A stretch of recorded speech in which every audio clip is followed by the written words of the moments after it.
Bien-aimés, frères et sœurs en Christ, c'est frère Franck qui vous parle depuis le centre missionnaire international de Krefeld en Allemagne.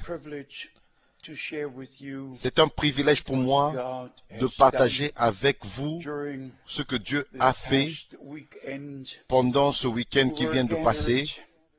Nous étions réunis de toute l'Europe et aussi d'autres pays étrangers, même d'outre-mer. Et notre cher Seigneur nous a bénis d'une manière merveilleuse.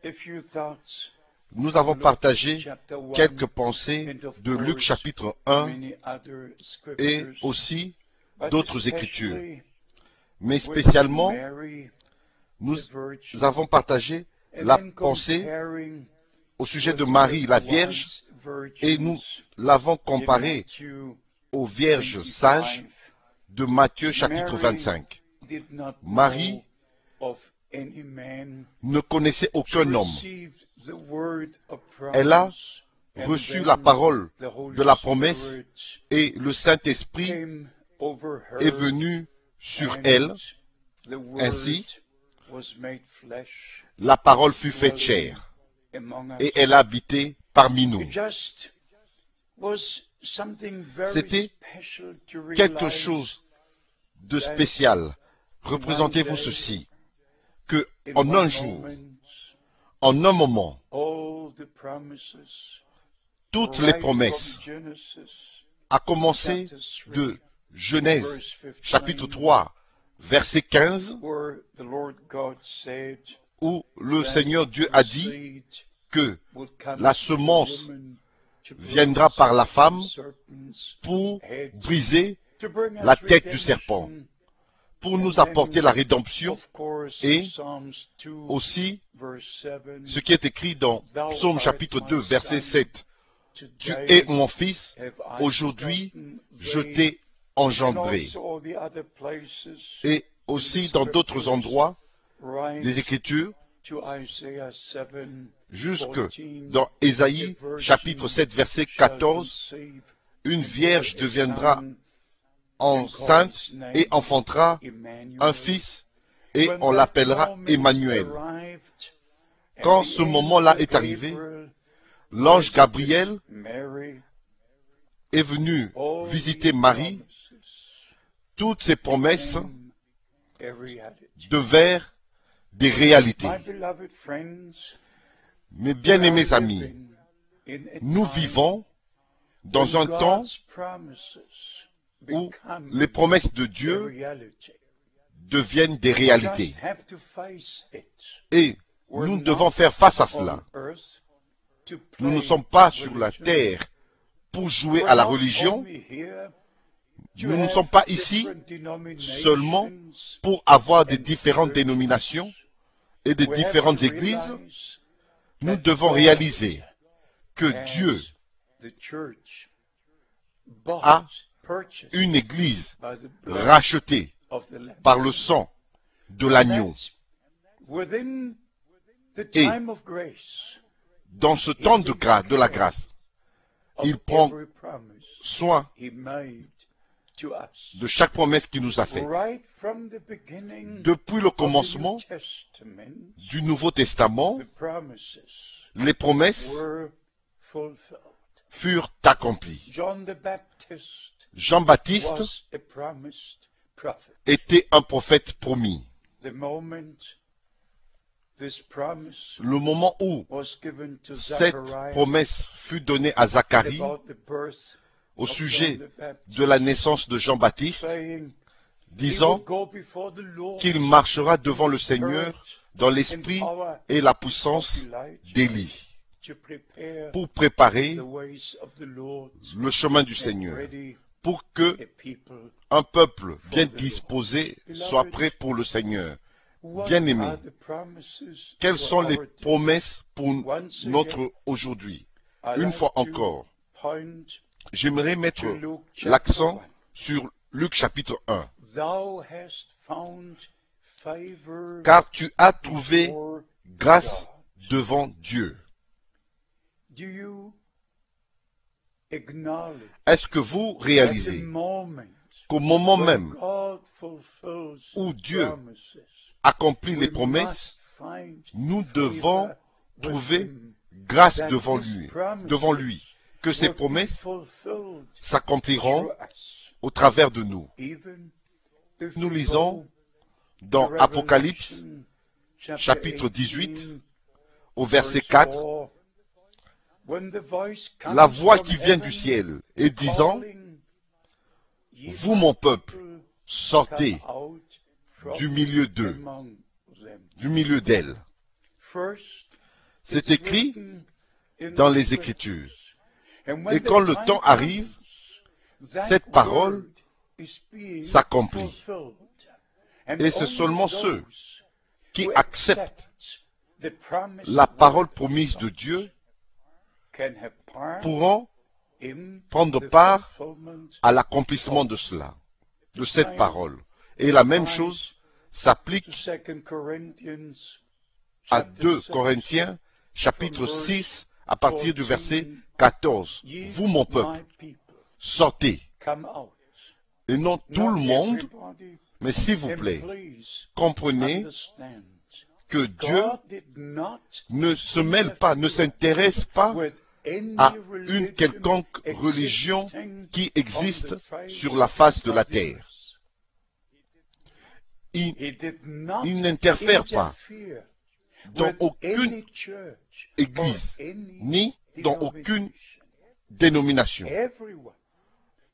Chaque église peut faire ce qu'ils veulent ou pratiquer ou enseigner et décider ce qu'ils veulent. Mais le corps de Christ, l'église du Dieu vivant, doit obéir à la parole de Dieu, doit être soumise au Seigneur. Et c'est ainsi, comme Jésus-Christ a dit, je bâtirai mon église, et non une église ou une dénomination, mais je bâtirai mon église.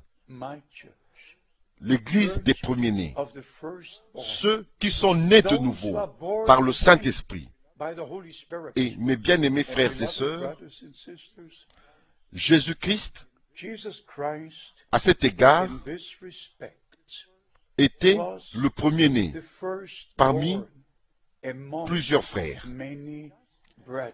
Comme la parole de la promesse fut donnée à Marie, ainsi la parole de la promesse est donnée à l'église du Dieu vivant. Et elle reçoit et croit cette parole promise. Le Saint-Esprit est venu sur Marie, et la parole fut faite chair, et le Fils de Dieu naquit, quand Marie l'a reçu cette parole. De la même manière, cela arrive avec nous. Nous écoutons la parole promise pour ce jour, et c'est la grande différence entre toutes les églises, toutes les dénominations, toutes les religions. Elles ont toutes une compréhension générale de ce qu'elles croient et ce qu'elles enseignent. Mais l'Église du Dieu vivant n'est pas intéressée du tout aux enseignements des dénominations. Nous sommes intéressés seulement à connaître la parole promise de Dieu pour aujourd'hui. Quelles sont ces promesses? Premièrement, notre Seigneur a dit, je m'en vais vous préparer une place et je reviendrai et je vous prendrai afin que vous soyez là où je suis. Mais avant cela, Dieu a fait la promesse que je vous enverrai Élie, le prophète, pour rétablir toutes choses. Il y a un certain nombre d'écritures liées à cela. Mais une fois encore, regardons à ce qui était arrivé avec la Vierge Marie. Et afin que nous comprenions ce qui arrivera avec les vierges sages. Les vierges sages ne connaissent aucun homme. Elles ne connaissent aucune interprétation des Écritures. Elles ne reçoivent pas une semence étrangère. Les véritables vierges de Christ parviendront au festin des noces de l'agneau. Elles sont purifiées par Dieu, par sa parole,